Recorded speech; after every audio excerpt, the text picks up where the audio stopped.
Foster Dad Directive podcast. My name is Charles. Today I'll be doing a review on the book Raising Regulated Kids, The Reset Method by Dr. Becky Owens. I'm going to go over 5 things I really liked about the book, 1 that I thought could have been improved on. I do have a longer review on my podcast, so if you want, you can jump over to that episode. And also know that I'm not being compensated for this. I actually bought it for the podcast, so please keep that in mind. The first thing I really liked is that it does explore regulation and co-regulation, which accounts for your mind and body and the regulation that you have while trying to help with your child's regulation. 2 is that it accounts for environmental factors such as going to school, the store, anywhere that may be overwhelming, and it helps you keep that in mind when planning out regulation. 3 is that it really goes over empathy and understanding instead of just correcting and punishing children for their behavior. It really helps you keep in mind that punishment sometimes can help, but it's not always the most effective tool.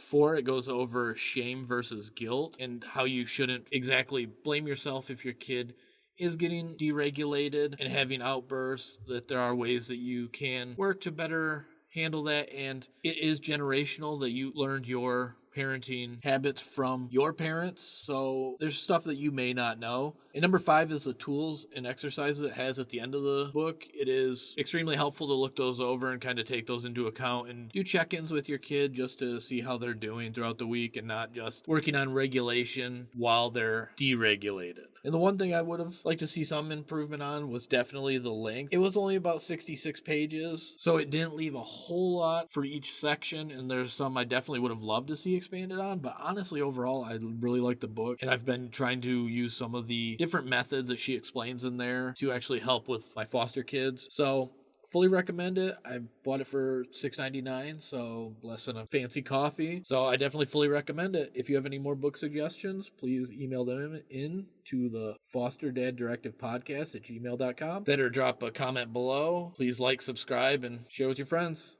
Thank you so much for listening. Have a great week. Bye.